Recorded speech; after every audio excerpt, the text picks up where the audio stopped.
Today, we're going to take a close look at the facts and the evidence behind the global practice of child marriage. We'll use data and research to really understand this important issue. Our whole exploration is going to be guided by one central question. Is marrying a child ever right? To find an answer that's based on facts, we're going to look at what child marriage actually is, who it affects, and what happens because of it. So first things first, to talk about this, we all need to be on the same page with a clear, official definition. According to UNICEF, that's the United Nations Children's Fund, child marriage is any formal marriage or informal union where at least one person is under 18. Now that part about informal unions is really important. It includes situations where couples just live together without a formal ceremony, which is often a way to get around laws that say children can't get married. The number of girls affected is just staggering. Every single year, 12 million girls under 18 are married. That works out to about one girl every 3 seconds. That number alone shows you how urgent this problem is.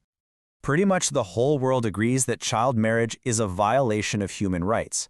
The Universal Declaration of Human Rights says marriage requires free and full consent, and that's something a child legally cannot give. This idea is backed up by other major agreements, like the ones that protect women from discrimination and the ones that protect a child's basic rights to be healthy, get an education, and be safe.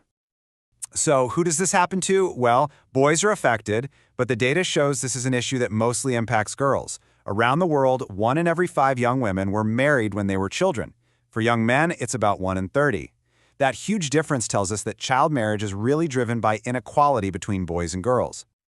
All right, let's zoom out and look at the world map. Where is this practice most common? The data points to a couple of key areas. The problem is most heavily concentrated in 2 main spots: Sub-Saharan Africa and South Asia. While South Asia has the largest total number of child brides, Sub-Saharan Africa has the highest rates of child marriage. Now, it's super important to understand the difference between prevalence and burden. A country with high prevalence, like Niger, has a very high percentage of girls who get married as children. This means it's a really common accepted thing to do there. A country with a high burden, like India, has the biggest total number of child brides because its population is so large. This means that the ways we try to fix the problem have to be different for different places. Just take a look at this chart. It shows the 10 countries with the highest rates of child marriage. Niger is right at the top. A shocking 76% of girls there are married before they turn 18. That's more than 3 out of every 4 girls. You can see the list is mostly made up of countries in Sub-Saharan Africa, which shows us that this region needs a lot of attention. This all leads to the next big question. Why? Why does child marriage even happen? The answer isn't simple. It's actually a complicated mix of different reasons all tangled together. The biggest reason, which we touched on before, is gender inequality. It all comes from the belief that girls are not as valuable as boys. It's often about wanting to control a girl's life and her body. In many places, a girl's main purpose is seen as becoming a wife and a mother, not as a person with her own dreams and potential. Poverty acts like fuel for the fire. For families who are really struggling to survive, marrying off a daughter can feel like the only choice. It can mean one less mouth to feed, one less person to buy clothes for. Sometimes the husband's family pays a bride price, which gives the girl's family money they desperately need. Long-held traditions and social pressure also play a huge part.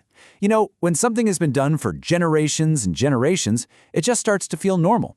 Families might worry about being judged or gossiped about by their neighbors if they don't follow the custom, which makes it feel like there isn't another option.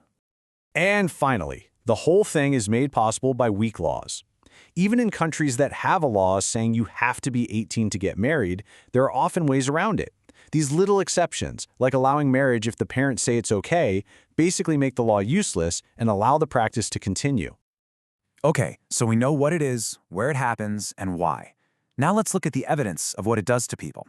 For a girl who is married as a child, the consequences are truly awful, and they can last her entire life. The effects on health are just devastating. A young girl's body simply isn't ready to handle pregnancy and childbirth.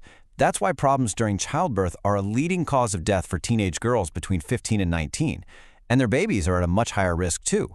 On top of that, child brides are more likely to get serious infections, suffer from terrible childbirth injuries, and experience deep emotional pain. When a girl gets married, it's almost always the end of her education. She's expected to stop going to school and start taking care of the house. Without an education, it's almost impossible for her to get a good job and earn her own money.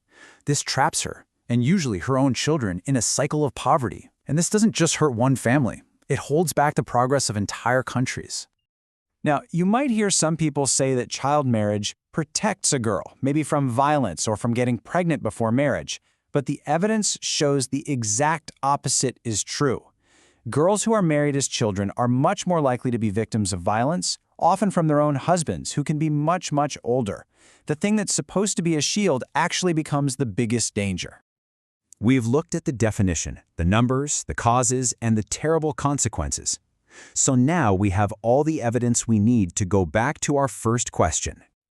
Based on all the evidence, the conclusion is crystal clear. Child marriage is absolutely wrong. And this isn't just an opinion or a cultural judgment. It's a verdict based on facts. Facts about the violation of human rights and the deep, lifelong harm it causes. But there is hope.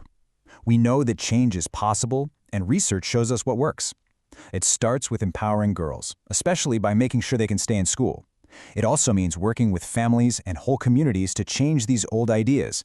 And of course, we need to provide access to healthcare and protection, and have strong laws that set the marriage age at 18 with no exceptions. So, we'll leave it with this thought. The evidence is clear about the harm child marriage causes. The challenge now is to stand up for the basic idea at the heart of all this, that every child everywhere deserves the right to have a childhood and the freedom to choose their own future.